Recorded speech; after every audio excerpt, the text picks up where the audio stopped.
Good morning, good afternoon, and good evening, depending on the time zone you're watching from. Thank you so much for joining the Musari Show once again. Before we get started, please don't forget to hit the like and subscribe button if you're joining us from YouTube.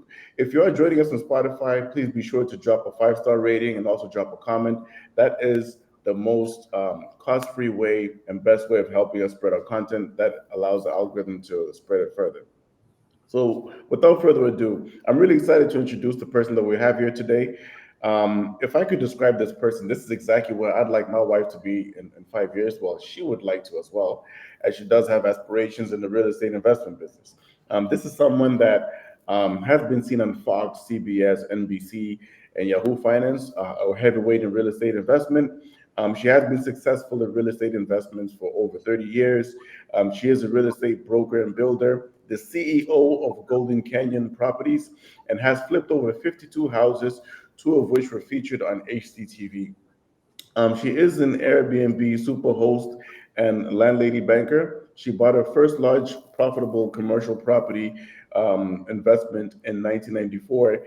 She is also the founder of Your Wealth Network meetup group and Women's Wealth Network in San Francisco Bay Area.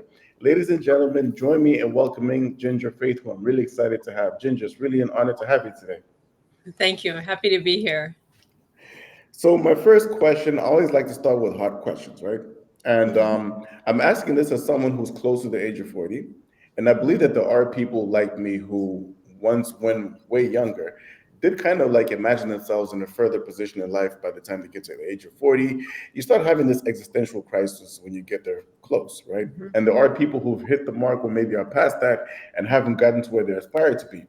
And then one of your areas of expertise is how to secure an affluent retirement after the age of 40, starting from zero. So I believe that a lot of people are intrigued by that. So before maybe breaking down how you can do that, how was the journey of coming to the realization that it is possible to start from zero past the age of 40?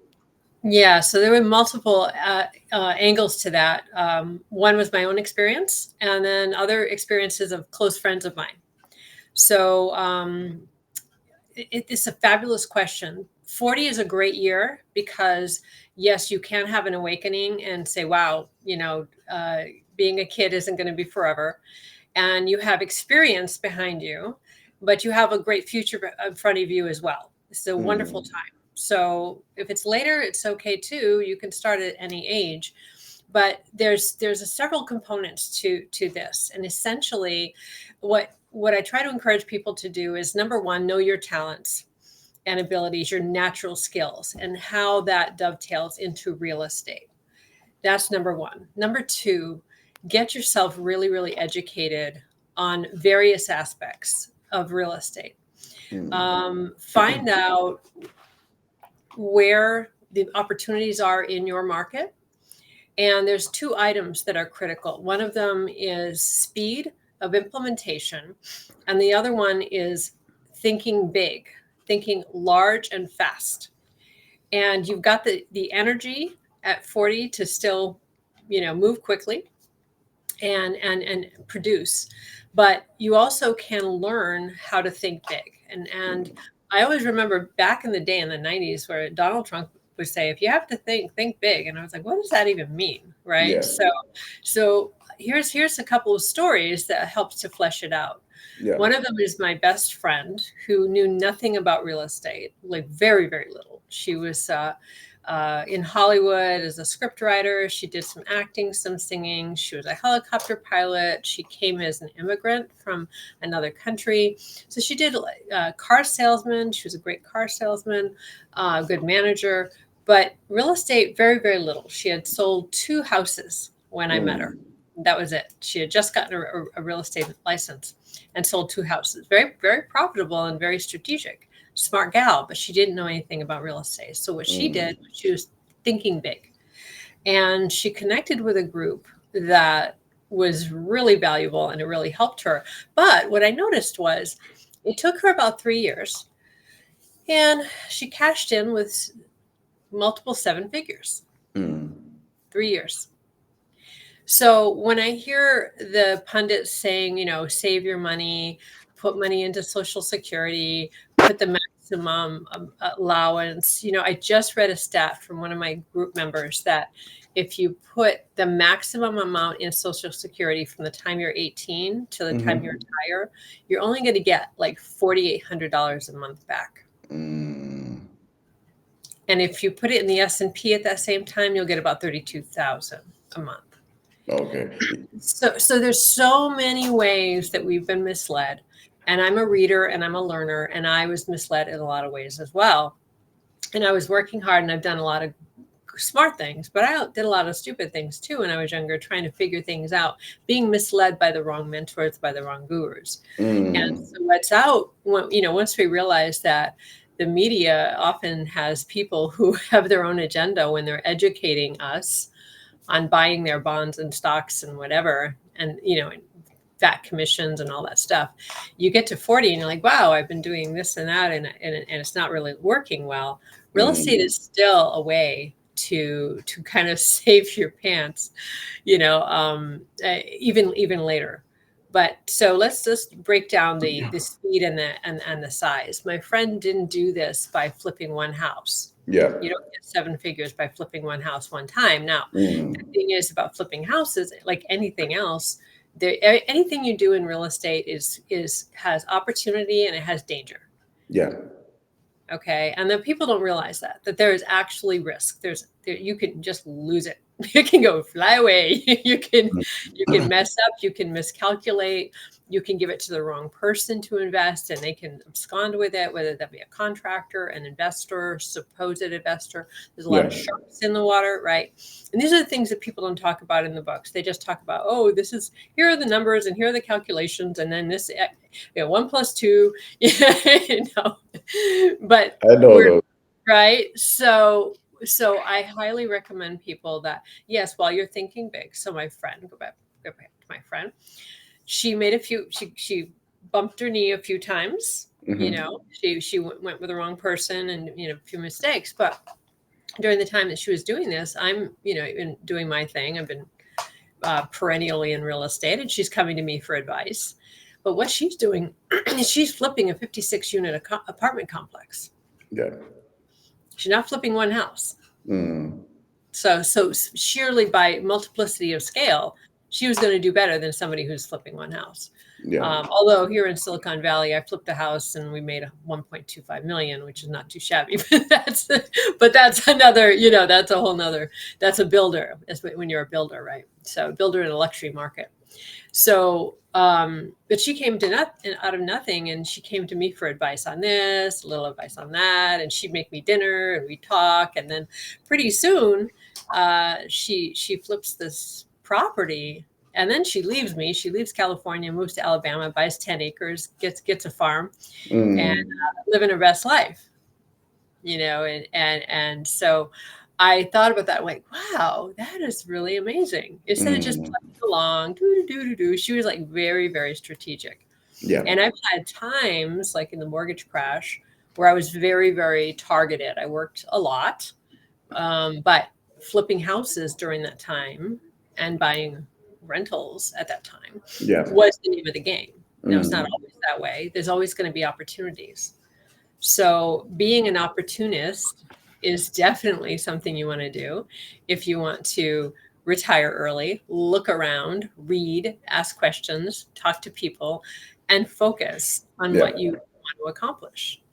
Be very, very focused with a positive expectant attitude, but also protecting your downside. Richard Branson said, if you protect your downside, the upside will take care of itself. Now that's Richard Branson, of course, because he's like an idea generator, right? Yeah. But if we're an idea generator and we protect our downside, there's no stopping us. Yeah. So that's one. Think scale, think big. And once you do that, but think safety. So I have another couple of acquaintances in a group that I belong to. They just bought 2 100,000 square foot office buildings in downtown Chicago. They're empty. Wow. I do not Location. recommend that for the faint of heart. Yeah, yeah, yeah. So he has several other properties and businesses that feed the monster Mm, while he's working hard to stabilize it. But once he mm, stabilized it, he got it for a fraction of what the value is. Because again, he's an opportunist. He saw this and it's distressed. Right now, office sector is distressed. And he has a strategy, as the education and knowledge to turn it around. Now, not everybody has that, of course. So I don't recommend that to anybody, of course. But what I'm saying is there's opportunity, and depending on what your story is, mm. what your money is, what your resources are, what your connections are, so ask the question, well, how do my talents and abilities, dovetail with what opportunities are out there and my resources? So it's Yeah, really an inquiry. It's a mindset, but it can be done. yeah. So my friend did this in 3 years, and now she's a hard money lender. So she took the Mm. rest of the money that she didn't, she created her homestead. And now she's like loaning out money and getting, like, she's literally living off of her money So she's like a private credit investor, sort of, would you say? now. Or Hmm. okay. Hmm. So I recommend this to anybody. I mean, that's the life. One of my friends I know, he said to me recently, I make $50,000 a month just on loaning Mm. out my money. Wow. Like, holy wow, I want to be you when I grow up, right? That's awesome. So I think, so experience that the speed of implementation during the crash was my story of like, just like, hey, this is an opportunity right now. This crash is, at first the crash was horrible, and then all of a sudden it's like, after 6 months of thinking about it, reassessing the situation, and a lot of prayer and figuring things out, I realized, okay, there's opportunity here. And Absolutely. but I knew, based on the strength of the market resilience, the bottom of the market was July of 2009. That's when Warren Buffett got back into the stock market. That was the absolute bottom. And then things started, rapidly Yeah. improving. So there's a little window. And oftentimes, if you're recognizing, there are cycles to everything and there are windows. So Yeah. where's the window? Where's the cycle? Can you go fast? Can you think big? And so gather up your resources and your skills and talents and look for those opportunities, because they are always there. The office sector was beaten to crap after, with COVID, and now they're saying it's coming back. So Mm. I have friends who've invested in office and they're doing all right. It's stabilizing now. So looking for those opportunities, that's how you can master the game, even at a later age. You don't have to. The traditional way that we were taught is changing now because of information technology. Information is just ubiquitous now, thank God, and it's wonderful. And so you have kids who are millionaires all of a sudden, which is not necessarily a good thing because they don't know how to deal with it yet, right? Tell me about it. Yeah. I'll take one in every color, like, 10 Porsches today, whatever. So, but it's good in a way of the old paradigms are shattering of, like, just work forever until you're decrepit and then retire. Mm. So, right. So I have always said that retirement is a hoax. That's not something we want to ever I think don't. I about. don't believe in it either. I've actually learned not to believe in it. Yeah. I read an article in 1998 by a magazine. It was called Worth Magazine. And Mm. the cover of the magazine said, "Don't retire. There are better things to do." Mm. I And I'll agree with never that. forget it. And I read the article, and the thing that stood out in my mind was that the concept, it's a mental concept, is that in the industrial age, the people, the overlords who created the big industries, recognized that people were more valuable at 20 than, say, 65 on the workforce, That's right, right. with manual labor. Mm. And so they created the retirement structure, and now people start thinking differently As they about get your older. lifespan. Yeah. And I just read a phenomenal book recently, and the very last chapter was, it's called Thou Shalt Prosper, and the very last chapter was Never Retire. Rabbi Daniel Lapin. Yes. That's the exact book that changed my conviction. I read it. I read it 2 years ago. I'm a Ah, big admirer of his.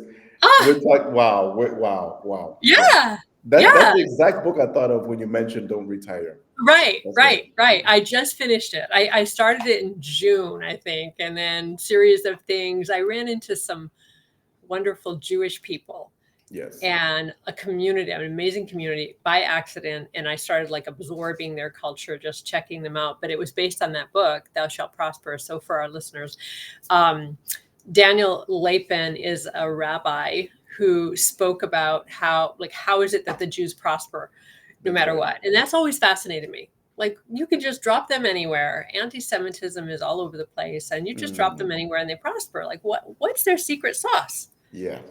Right? And that book extrapolates the psychological secret sauce. And one of the thoughts was in the last chapter, you probably remember, he said that the word retirement does not appear in Hebrew.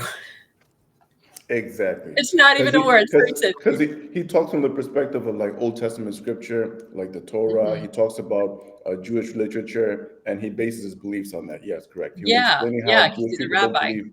Because I've been a until I read that book, I've been a Bible believing Christian for something like 16 years. And it's never really occurred to me that the Bible is very silent on retirement until I actually read his book. Yeah, yeah, yeah, yeah. And that was fascinating. And he said, if you believe that Hebrew is the original pure language, which I don't know if it's true or not, but it can be argued, of course. He said it's the original pure language, and retirement doesn't exist, so retirement doesn't exist. So don't think, and I love that as a construct. But right now is a time for us to dismantle all the thoughts and beliefs, all the psychological chains that we've That's been right. fed, and that's just one of them, right? So the idea that you have to retire a certain way, you have to, okay, you save your money, not a bad thing. Mm, Saving money is power. You get power, right? So as long as you can do it intelligently, correct. even if you save it and you don't do as well when you're, because you don't know how to invest, at least squirrel it away so you've got something, some ammunition. Mhm. Um, but ultimately, uh, all of these mental constructs, I love the fact that they're breaking. The more educated Mhm. you get, the more these will break down The break. and go away. And the idea that after 40 you're stuck because there's only one way to do this is crazy right now because Yeah. there's so many opportunities. So, and that's a paradigm I'm very enthusiastic about breaking. No, thank you, and thank you for doing an excellent job of breaking that in me. I still got hope, and I believe that people in my situation got a lot of hope too. And in content creation, one of the topics that I did touch on was the area of personal finance. It's very interesting that you did make a point around what people are taught in terms of what they put aside in terms of social security, in terms of saving by a certain age, and all that. And people like Dave Ramsey came to mind. And you also made a point about people who mislead others, right? Robert Kiyosaki always warns people about fake teachers. Don't listen to people that haven't made the money that you want to make in other ways. Just paraphrasing that. So there is a lot of content, and that has been for a very long time around, passive income, right?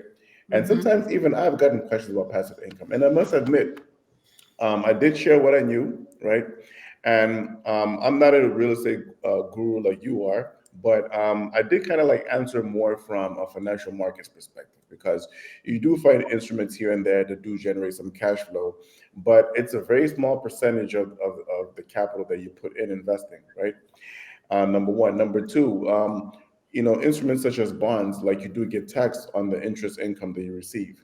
And Hmm. number three, in order for you to make passive income that's enough to pay your bills, it needs to be a huge amount of capital. And a lot of the people asking the question don't have that much capital.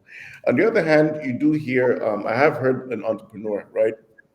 And he did state that he did kind of like compare money as a bucket versus a river, right? The mistake that some entrepreneurs make of treating money like a bucket. When they make a lump sum of money, they just gobble it all instead of reinvesting the money and generating a river of money. And one of your areas of expertise is the topic of passive income, right? And Hmm. you say that passive income is a myth in the universe where a lot of people are promoting it like, Hmm. it is the way to go. So tell us a bit about that.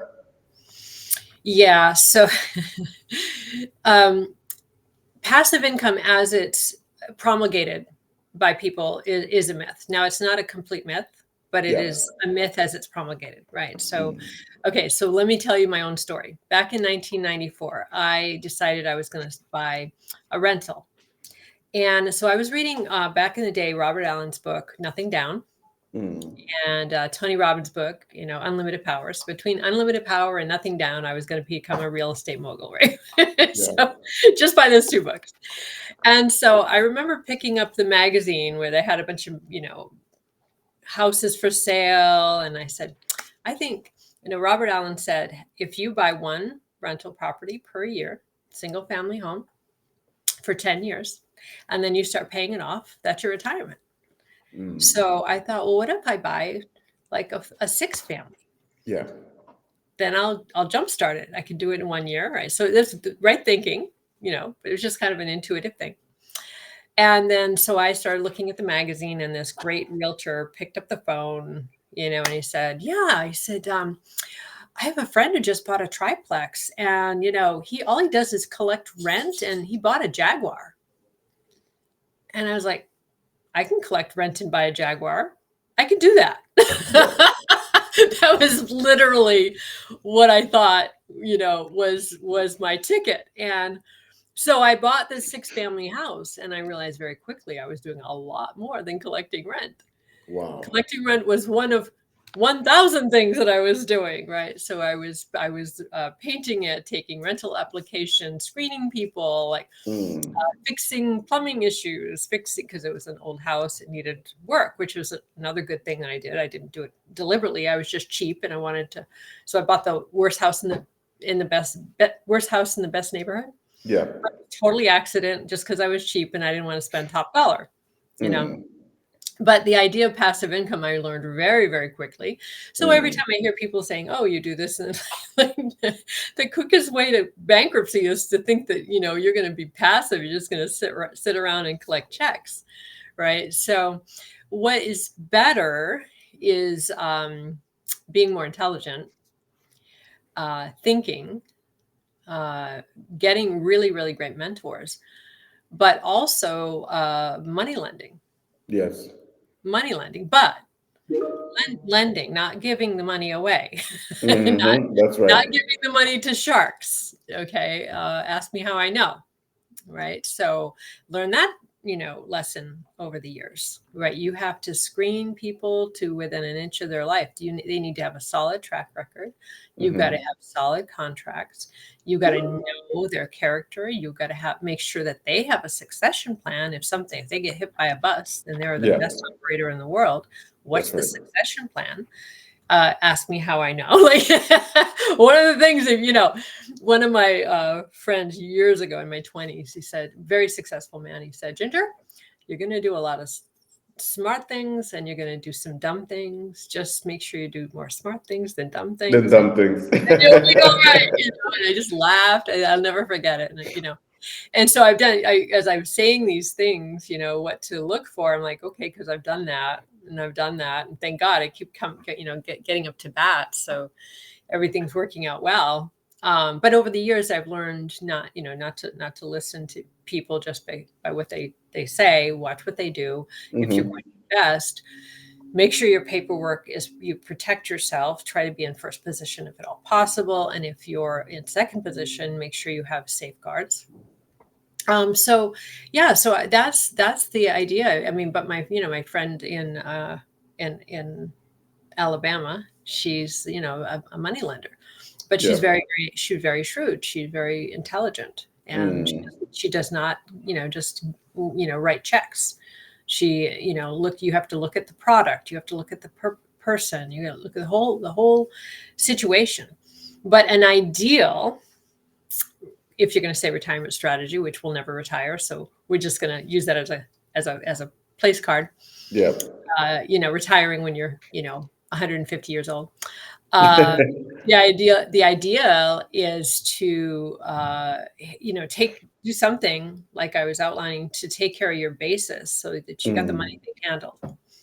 Whether that be investing in a small business or a bit, something, because I'm also a real estate entrepreneur. I've had my first business before I Yeah. had my real estate, something funded the business, right? So do something there. And then once you have the capital, investing is a skill. And Yeah. it's an absolute skill. So read everything that you can, look at people, listen to people who, what are they doing? Who are they? But a great strategy is to invest in businesses like venture capitalists, Mm. right? Or invest in real estate that the operators, and that, the IRR is going to be 22% if everything works out well, or whatever it is.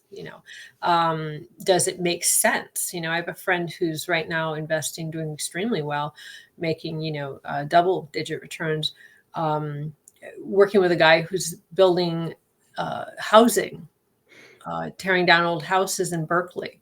Mm. Right. And anywhere right now where there's colleges, kids are upgrading.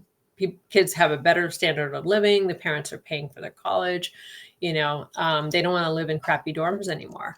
Yeah. Now they have, rec rooms, and they've got nice place, everything is like, bicycles and, all that stuff. So a lot of these old properties are either being demoed or repurposed and made nicer. But the numbers really work when you start sticking beds into a property, so the velocity of money is strong like that. Yeah. That's right. That's interesting. That's a very comprehensive response to that. So you did highlight a couple of books. I did notice that you've read Thou Shalt Prosper, which I've read as well. You made mention of Think Big by Donald Trump. That's one of the books that's actually sitting in my backlog. You made me more excited. Maybe I'm going to jump a couple of books in the queue to read that one. So what would you say would be the best three books? Let's say I want to get into the business today. What would be like the top three books that you'd recommend our listeners to hear in order to get into the real estate investment business? Wow. Well, today with the real estate investment, I would definitely recommend podcasts for sure. Yeah. Because you can listen in your car, so and they're cutting edge, they're new, right? Um, it depends on what your need is. So Mm. if you need a mindset shift, so what's going on with you, right? If you need a mindset shift, if you need motivation, if you need to kickstart yourself, I'd say, Tony Robbins, Yeah. right? If you need to kickstart yourself, right, That's go right. for that. Some of the work with Bigger Pockets are great. Different Brandon Turner, some of his work. So I would like peruse through that. Hmm. Um, I am a big fan of the J. Scott Shield Commercial Academy. So Hmm. I do a lot of my education through Kajabi, through the, audio right now. So yeah, I think as far as that, those are like, I've read over 1,000 books, mostly on personal development and business. Hmm. So like, which one would be the best one for real estate? I think they all repeat themselves in some way, Yeah. right? So that's why I'm saying I think you can learn probably faster from some YouTube videos, depending on what Mm. are you interested in. Maybe an overview. I think maybe anything that can give you an overview. So I would go with the Bigger Pockets. I think that would be probably a good place to start. Any of those, but think of it as like getting a college education, general, Correct. general ed, right? So it's like, okay, because you can do well in almost any aspect of real estate. There's several Mm. factors. What's the market conditions, right? And then what's your own skills and talents, and what's the upside, right? Yeah. What's the upside? So you can. So if about buying notes, then I would say, okay, learn about buying notes. No, that's not for me. Okay, learn about hard money lending. Okay, well, that's Mm. maybe for me. Like, look at flipping houses. Okay, maybe that's for me. Are you a contractor? Are you a builder? Do you passionate about that? So where are your orientations? And then just because, look, this is about not only just making money and being successful, because that's the given. We have to do that, right? But it's Yeah. also about Correct. living a lifestyle that is suitable to your personality and enjoying the process. Mm. Because time's not going backwards. We got this one shot, do the best we can of enjoying the process. Now, that being said, there are some things that may be difficult to learn, and then maybe you need to challenge yourself. That's not the same thing as, the whole concept of follow your passion is like a two-edged sword. You want to go with your strengths Yeah. and find out what they are. But sometimes things that are really good for you and you can get passionate about in the beginning look like hard work and your brain doesn't want to do it. That's right. So right now I'm focusing on commercial real estate. And in the beginning, a year and a half ago, when I started learning it, I literally remember watching these videos. We have these Zoom calls with my group once a week. And I remember going on these videos and saying, oh, I would rather watch TV right now and like eat Yeah. popcorn, right? Because it was new and it was challenging, but now I love it, but I had to force myself to do something I didn't like. So the whole follow your bliss, passion is really misleading. It's misleading. It's another one of those things, right? So it's like, it's like retirement, and it's like, that there's so many mental constructs that we have to really evaluate and make sure we're not being fed BS. And that, and then follow like, hey, we'll just hang out at the beach all the time and do what, right? Collect seashells, And So I really think the Rabbi Daniel Lapin agrees with you on that. yeah, for sure. Yeah, for sure. So, so so I don't know if I gave you any books. I said Bigger Pockets, Mindset. I would be Tony Robbins, Jim Rohn, Earl Nightingale. Those are things I go back to over and over again. They're classic. They're great. Think and Grow Rich is great. As a basic, I would definitely recommend Thou Shalt Prosper. I think that book's fantastic. That'll be on my read again list, at some point. It's like, I can't believe I finished this. I got to go back to it. It's so rich and beautiful. So right now I'm reading a phenomenal book by Henry Cloud. I thought it was a new book, but it's been around for 15 years. It's called Necessary Endings. That's a phenomenal book about pruning things that dead wood in your life. Not only dead wood, things that are not growing to the capacity that match your vision of your life. As part of a natural process of life. So that's a book I'd highly recommend, no matter what you're doing. Sometimes people, if they're, that 40 thing, and maybe there's things that you're doing that are not going to bring you to where you need to be. And so it's not only a matter of doing something, it's a matter of getting rid of stuff that doesn't work anymore. That's right. That's a huge book. I really wish I had read that like 30 years ago. Get real out of dead wood faster. So those are some books I think that have extreme merit. That's awesome. And also one of your topics of interest and expertise as well is actually a topic that a lot of females are not too comfortable talking about, which is being a woman in real estate. So obviously you're thriving. I do know a lot of people that are not thriving as well as you are. So tell us a bit about how you've overcome the challenges to be where you are right now. Being older helps. Absolutely. I hate to say it, but when I was younger, when I was a young woman, my first experience, I was buying some multifamilies, and I went to my first workshop ever. And one of the men asked me if I was there looking for a husband. Oh my goodness. And like, he was rude like that, but the thinking, that was in the 90s. I was crazy, right? So women were not doing what I was doing. I was, I was like strapping on the tool belt and hammering and figuring out if I liked construction, which I didn't really, but I thought it was kind of fun. And the way you really kicked the door down for a lot of like ambitious females as well. Yeah. I should have capitalized on that earlier and been on TV. I was just working. I wasn't thinking about it. So, it has absolutely been a challenge and a blessing being a woman in the field. So on one hand, men are men. Okay. And you say, okay, that's that. And a young woman is particularly vulnerable. Yeah. Okay. And a young, attractive woman is vulnerable. And so acknowledge reality. Okay. You're vulnerable. So just do whatever you need to do to keep yourself safe psychologically and physically. Okay. On the other hand, good men like to help girls. They like to help. That's a fact. Right. So that has been a blessing because I was this young girl who's like, what about this? What about that? And they like that because if you're talking to successful businessmen and you have a pretty little girl who's asking you questions about what you're passionate about, they love it and they can play hero and everything's good. So Mm, I learned so much from men.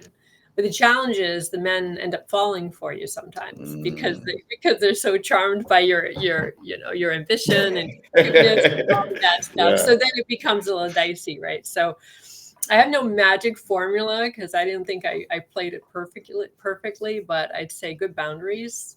I think Henry Cloud has a book on boundaries. I got to pick up. I'm good now. I'm good now with it, but for a young person, a Yeah. young woman, right? So how to negotiate that? So I don't have any magic formula, but I think just looking at reality as reality, and then just protect. I'd say just protect your heart, protect your mind, protect yourself, and whatever that means being in a group with people, being having a buddy system with another girl, something like that, who's also ambitious, or just Yes. finding the right guy who's going to be respectful, because there are men who are respectful and That's right. they're solid, and find those. So but those are real things, and it's a blessing and a curse. It's a two-edged sword, absolutely, and it has to be looked at. You can't go in, you shouldn't go in, you can do anything you want, but you shouldn't go in blindly thinking that it's not a male dominated uh, area. In commercial real estate, for example, 97% of all commercial investors are men. Mm. 97%. And of the 97%. of the 3% that are left, 1.5% have inherited the commercial asset. Yeah. So there's only 1.5% of women who are in commercial real estate. So it's changing, but it's still very, very tiny. So that's it. That's in commercial. And residential, it tends to, women tend to be the agents, but not the investors. Not the Men investors. Yeah. Right. But that's changing too. But it's Okay. still, the ratios are very lopsided. And so you are, going into a male dominated area. So I would say, just, boundaries, protect yourself, know who you are, what you want to do, but also realize that men are not enemies by any stretch of the imagination. They're great allies. They have to know that you mean business and where you stand on things. And then you could do really well. You can do better because men will tell you their secrets, and you know more than they will another guy, because there's no Yeah, ego true. involved, right? There's no ego. So Yeah. there's value. No, that's really rich, and that's really honest. I really appreciate that. So, just from recapping the discussion, I can see that some of the key traits that I've picked up in talking to you are very common among a lot of successful entrepreneurs. One of them is a lot of them say that you're the average of the five people they hang around, and I've noticed that a lot of the success stories that you shared were from very close friends. So that shows that you hang around the right people. Being around them has like kind of influenced your thought processes very positively in the area that you're at, and it's led to and contributed to where you are today.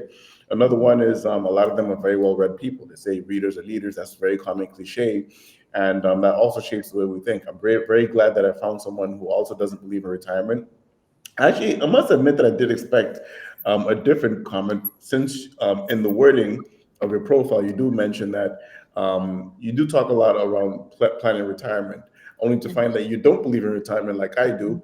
Well, retirement in brackets when you're 105, God Hmm. willing, we'll get to that age. So that's really interesting.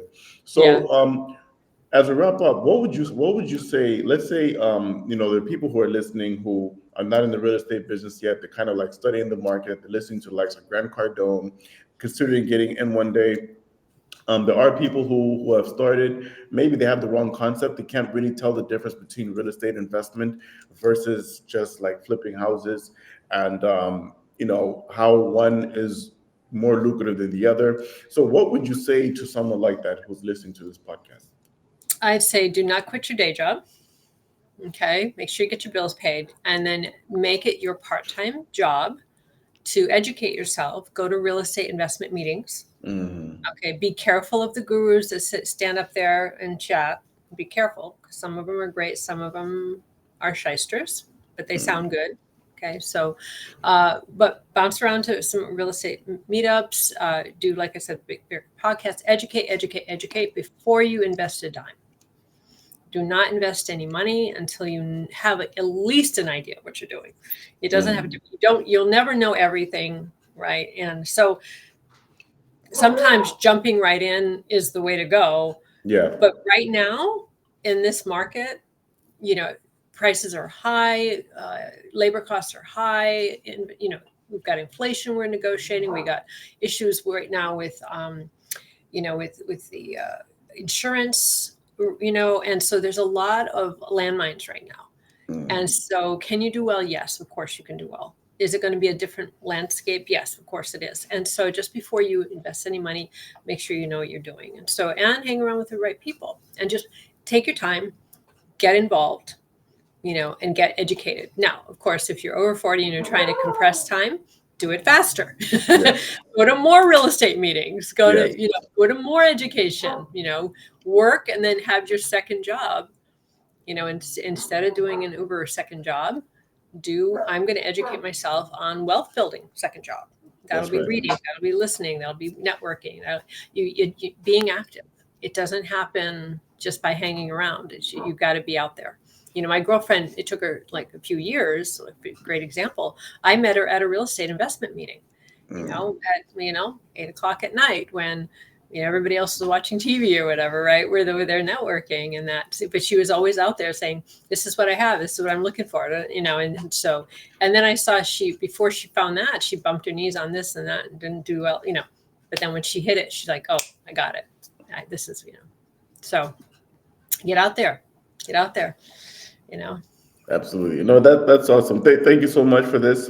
And you just reminded me of an event that I did attend by Andrew Cordell, and he does his events in partnership with I forgot his partner's name, and he did present a statistic of how many people become billionaires on average in the U.S. If my memory doesn't fail me, I think the number is about 70 per annum. I think it was 70 or 30.